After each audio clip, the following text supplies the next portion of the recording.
Samajwadi party से जुड़े हुए मित्रों से कहना चाहता हूं, भारत की विरासत पर आप गौरव की अनुभूति नहीं करते? कम से कम जिनके नाम पे आप राजनीति करते हैं उनके विचारों को ही मान लेते। डॉक्टर राम मनोहर लोहिया ने इस बात को कहा था कि भारत की एकात्मता के 3 आधार हैं, श्री राम, श्री कृष्ण और शिव शंकर, भगवान शिव। जब तक भारत की जनता इन 3 देव महापुरुषों के प्रति श्रद्धा का भाव रखेगी, तब तक भारत को भारत बने रहने से कोई रोक नहीं सकता। दुनिया की जनता तक भारत का बात बता सकता है। डॉक्टर राम मनोहर लोहिया प्रखर समाजवादी थे। वे हमारी विचारधारा से जुड़े हुए नहीं थे, हां कांग्रेस के विरोधी थे, अपने मुद्दों पर लड़ते थे। आज समाजवादी पार्टी डॉक्टर लोहिया के विचारों से कितनी दूर भाग चुकी है। आज राम को, कृष्ण को, शिव की परंपरा को, भारत की विरासत को कोसना यह समाजवादी पार्टी का मानो जीवन का उद्देश्य हो गया। और दुर्भाग्य है कि उन्होंने आदर्श किसको माना है? यानी औरंगजेब को। औरंगजेब को ये लोग अपना आदर्श मान रहे हैं। औरंगजेब का पिता शाहजहां अपनी जीवनी में लिखता है, अपनी आत्मकथा में लिखता है कि खुदा करे कि ऐसा कमबख्त किसी को पैदा न हो। उसने आगरा के किले में अपने बाप को कैद करके रखा, एक एक बूंद पानी के लिए तरसाया।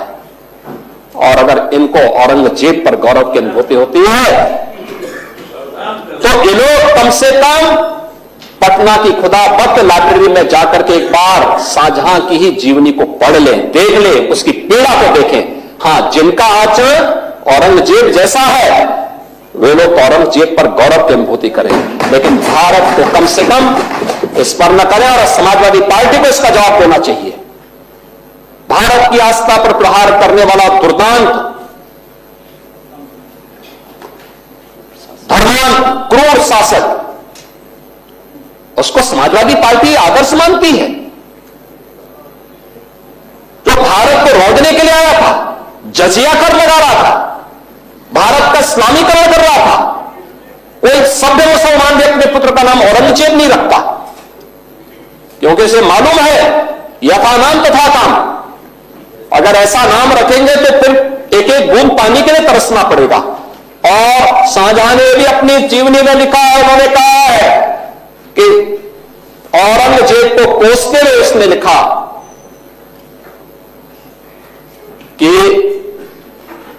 तुमसे अच्छा तो ये हिंदू है जो जीते जी तो अपने बुजुर्ग मां बाप की सेवा करता है, मरने के बाद श्राद्ध तर्पण के माध्यम से वर्ष में एक बार उन्हें जल देता है। तुम तो मुझे एक एक बूंद पानी के लिए तरसा दिए हो। अब समाजवादी पार्टी यह तय करे, ये पटना की खुदाबख्त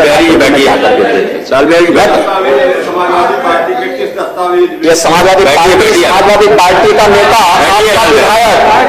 आपका विधायक घोषणा करो ना, उस कमबख्त को निकालो पार्टी से और उसको एक बार यूपी भेज दीजिए, बाकी उपचार हम अपने आप करवा लेंगे।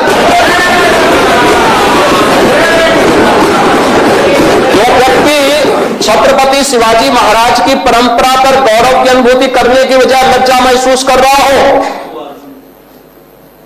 और औरंगजेब को अपना नायक मान रहा हो, क्या उसको भारत के अंदर रहने का अधिकार होना चाहिए क्या?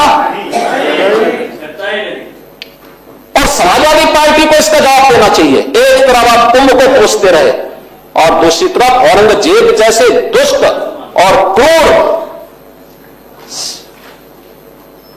धर्मांध मंदिरों को तोड़ने वाले व्यक्ति को, भारत की आस्था को निर्बलता के साथ रौंदने का कार्य करने वाले व्यक्ति को महिमामंडन करते हो। आखिर कौन सी नस ऐसी आपकी दबी हुई है कि आप लोग अपने उस व्यक्ति पर, उस विधायक पर नियंत्रण नहीं कर पा रहे हैं? और इसीलिए मैं कहना चाहता हूं कि व्यक्ति के विचार अलग हो सकते हैं, मानव खंडन क्यों नहीं समाजवादी पार्टी है? समाजवादी पार्टी खंडन करे इसका। लाल बिहारी सुनिए, समाजवादी पार्टी को समाजवादी पार्टी को इसका खंडन करना चाहिए। समाजवादी पार्टी को इसका खंडन करना चाहिए और समाजवादी पार्टी को इसको बाहर निकाल देना चाहिए,